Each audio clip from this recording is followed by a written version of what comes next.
August 4th, 1987, Harlem, New York. It's just past 3 in the morning. A woman in a nurse's uniform walks the quiet corridor of Harlem Hospital. Soft-soled shoes, a steady, unhurried pace. She belongs here, or at least, everyone assumes she does. On August 4th, 1987, the kidnapping of Carlina White sent shockwaves through the city. At just 19 days old, she was snatched out of her hospital crib by a stranger. The family claims it was a mystery woman who had been hanging around the hospital for weeks, disguised as a nurse. The staff have seen her for weeks now, drifting through the maternity ward. Always warm, always helpful, always around. Tonight she stops beside a crib. Inside it, a baby girl, 19 days old, a small fever, an IV line taped to one tiny arm. Her parents went home an hour ago to sleep. They'll be back at sunrise. Let's go. I'll be back soon. Please look out for my baby. I got you. Go on, go. The woman looks down at the child for a long moment, and then she does something no nurse would ever do. She reaches over, and she switches off the medicine, and she lifts the baby out of the crib. Oh my God, that was like a big part of my heart just was ripped apart. I just always believed that she would find me. That was something that... By the time the sun comes up over 135th Street, the crib is empty. The IV is still dripping, quietly, into nothing. And a 19-day-old girl named Carlina White has vanished into the largest city in America. Here's what no one in that hospital could possibly know that morning. It will take 23 years to find her. Teams of detectives will try and fail. The FBI will try and fail. A reward will go unclaimed for decades. The city of New York has posted a $10,000 reward for any tip leading to the baby's return. It's the first time in the history of this city. And in the end, the person who finally cracks this case won't be a detective at all. It will be the baby who was taken from that crib. This is the story of the child who was stolen from a hospital and grew up to solve her own kidnapping. Police say that Ann Pettway confessed to the 1987 abduction of Carlina White, who was just 19 days old at the time. Pettway reportedly told investigators she did it because she had trouble having children of her own.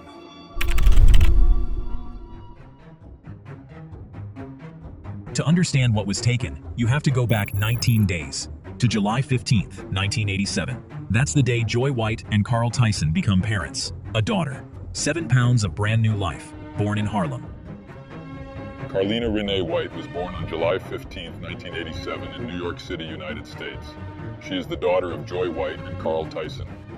Carlina's parents were quite young when she was born. Her mother was only 16 years old, while her father was 22. Despite this, both Joy's and Carl's families supported the couple's decision to have a baby.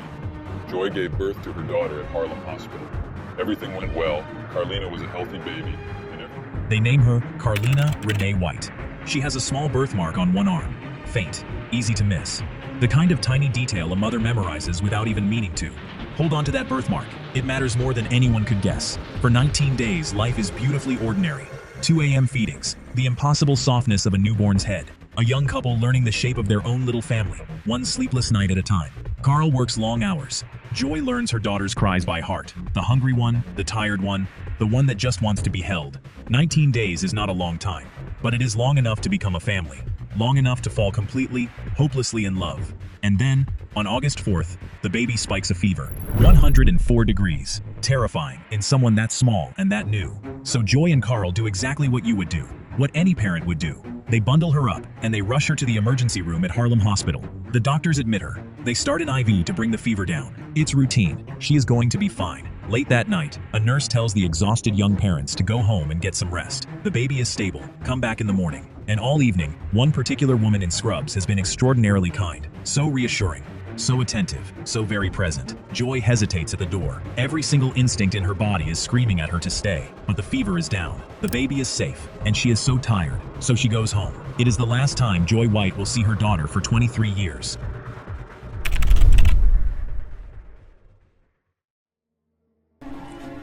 Sometime in the dark, quiet hours after the parents leave, the woman in the uniform slips the baby out of the ward. Later, hospital staff will remember a heavy-set woman leaving around 3:30 that morning, but she wasn't carrying anything.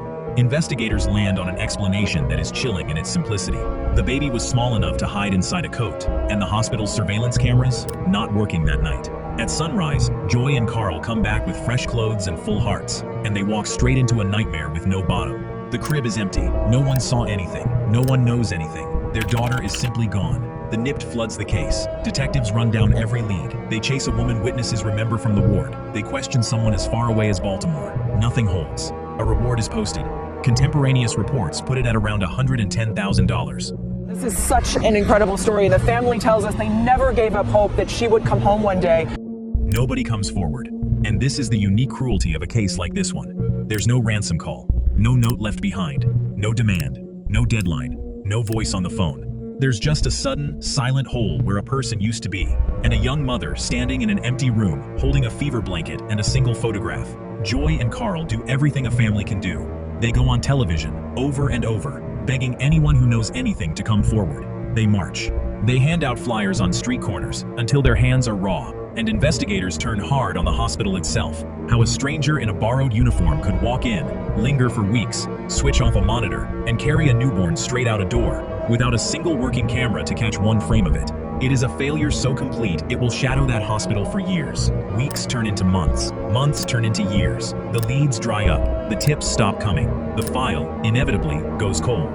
But Joy White never packs the baby clothes away. Not in 3 years. Not in 10. And she says one thing, over and over, to anyone who will listen. A single sentence that will echo across more than 2 decades. I just always believed that she would find me. Hold on to that one too.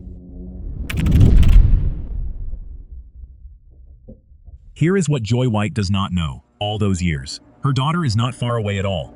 45 miles up the coast in Bridgeport, Connecticut, a woman named Nance Pettway, everyone just calls her Anne, is raising a baby girl she introduces to the whole world as her own. She had told people she was pregnant. She left town for a while. She came back with a child. And nobody thinks to ask a single hard question. Think about the nerve that takes. To walk back into your own neighborhood carrying a child who is not yours, and to simply announce that she is. But the story had been built carefully. The pregnancy no one questioned. The trip out of town.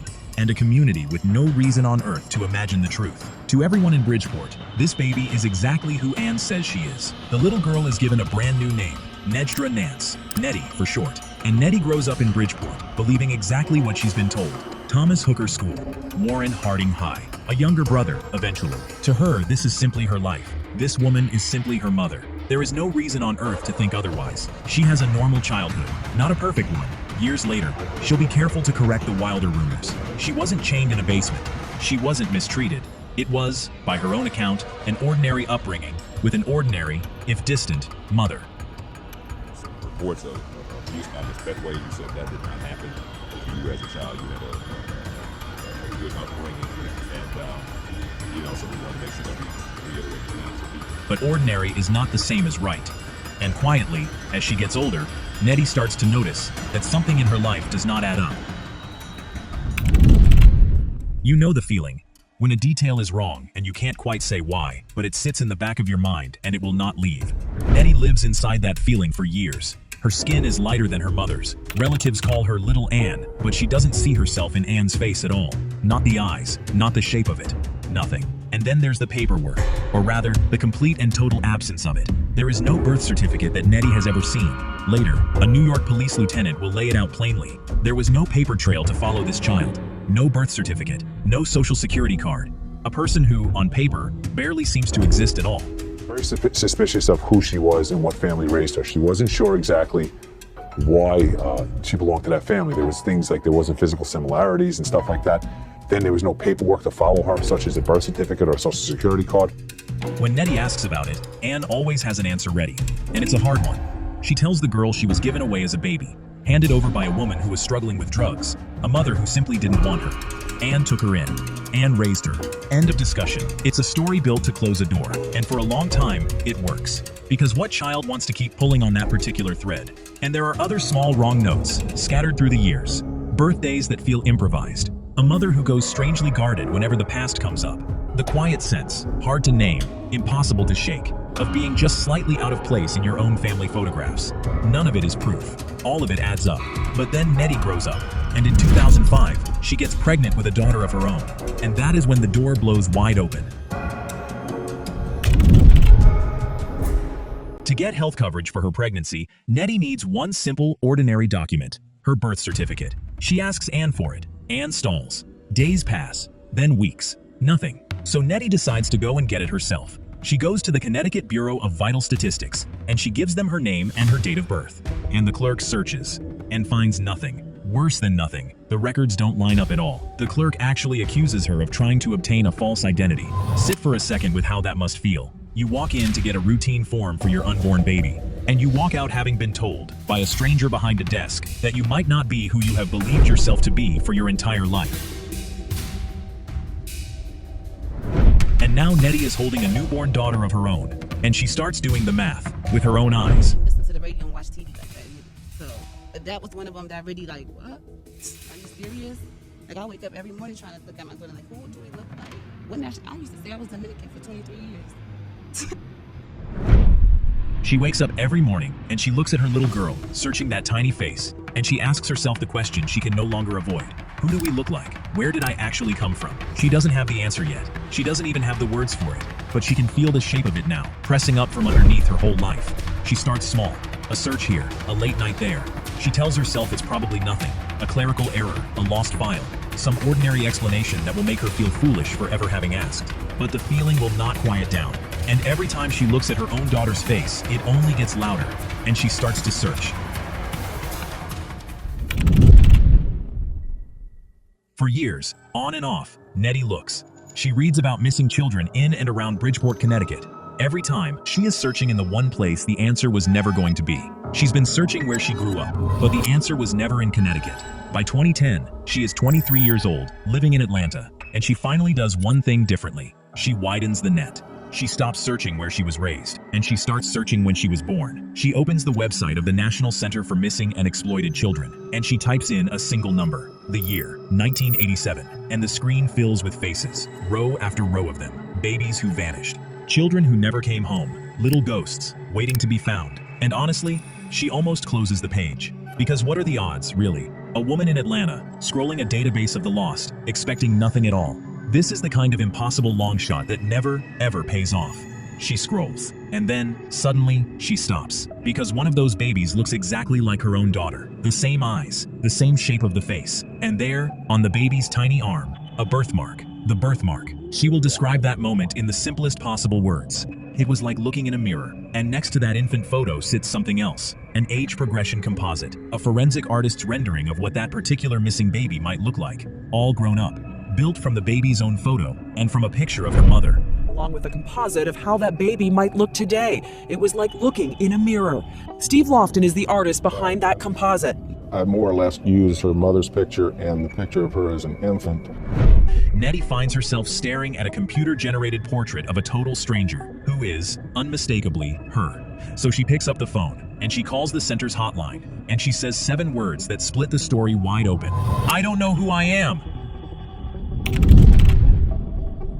The people who answer that hotline have handled thousands upon thousands of cases, but this one is something they have never encountered. A grown woman calling in to report that she herself might be a missing child. So they pull the file behind that baby photo, a newborn taken from Harlem Hospital in August of 1987, and they make a phone call, north, to New York, to a woman named Joy White, who, for 23 years, through everything, has never once stopped believing. The call reaches the family just before Christmas. Joy's sister, Lisa, remembers the disbelief. The pictures landing on the phone, and Joy taking one long look at that age-progressed face and saying the only words a mother can say, "That's my daughter."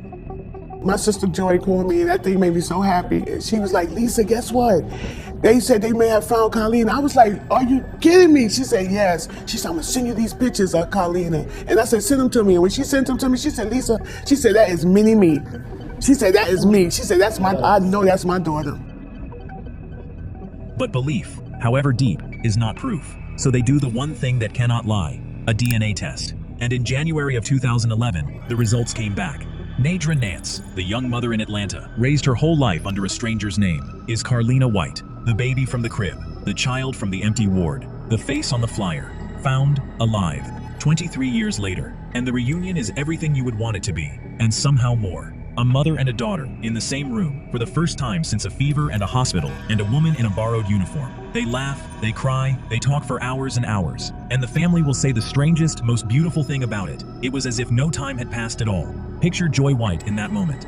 23 birthdays marked alone, 23 Christmases with an empty chair at the table, 23 years of a single question, worn smooth from being asked into the dark. And now a grown woman is standing in front of her, with her eyes, and her face, and that same faint birthmark on her arm. The baby she refused to stop believing in had walked back into the world, and she had brought a daughter of her own. The baby in that 1987 crib had spent her entire life quietly looking for home, and Joy White had spent her entire life believing that home would come looking back. They were both, in the end, exactly right. But there is still one person unaccounted for in all of this: the woman in the uniform. The moment this reunion hits the national news, the FBI opens a search for Ann Pettway, and Pettway runs. Her in their hands, so we can just hear her side of the story now. Carlina White may finally get the answer she's been so desperately searching for. Ann Pettway, the woman Carlina claims abducted her 23 years ago and raised as her own, turned herself in Sunday to this FBI office in Bridgeport, Connecticut. She very nearly slips away with it, until a clerk at a Connecticut pawn shop looks up, recognizes her face from the television, and calls the police. Been making all directed contacts with her probation officer. The last face-to-face contact was on January 6th. Saturday, she narrowly escaped being captured when a clerk at this pawn shop in Connecticut who had seen her on TV called the police. Cornered out of road, Pettway reaches out to the authorities, reportedly through Facebook of all things. And on a Sunday in January of 2011, she turns herself in at the FBI office in Bridgeport, and she confesses. She tells investigators she took the baby because she had suffered loss after loss of her own, miscarriage after miscarriage, and she was desperate, beyond reason, for a child to call hers. And there is more to Ann Pettway than that one terrible night. Investigators find she had a past that had already caught up with her once, an old warrant out of North Carolina for taking money that wasn't hers. A woman who had run from her own life before.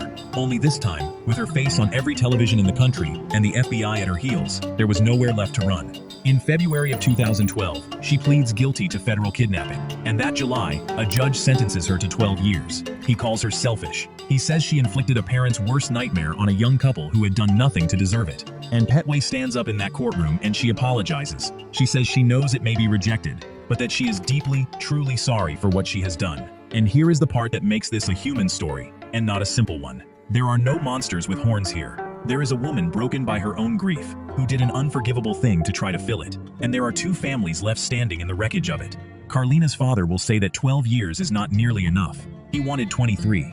1 year for every year that was stolen. You would want the ending to be clean. Real life almost never is.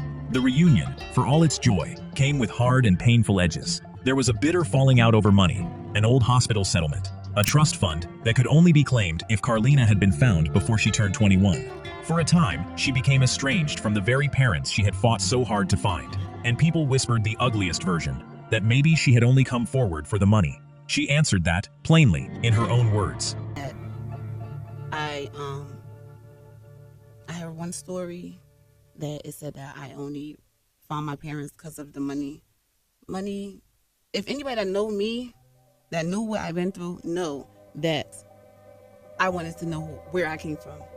Like that money situation is nothing to me. She pointed out the obvious. If this had been about money, she would have come forward at 21, when the trust fund was still there to be claimed. She didn't. She came forward at 23, when there was nothing left to collect but the truth. In time, she and her parents found their way back to each other. She built the bridge back, and she did something else with what had happened to her. She became a voice for it, speaking out about the missing, about the families still waiting beside silent phones, about the simple, staggering fact that a child on a website, 23 years cold, can still be found. She turned the worst thing that ever happened to her into a reason for someone else to keep looking. And to this day, her case holds a record that no one ever wants to hold. Reportedly the longest child abduction ever resolved in the history of the National Center for Missing and Exploited Children.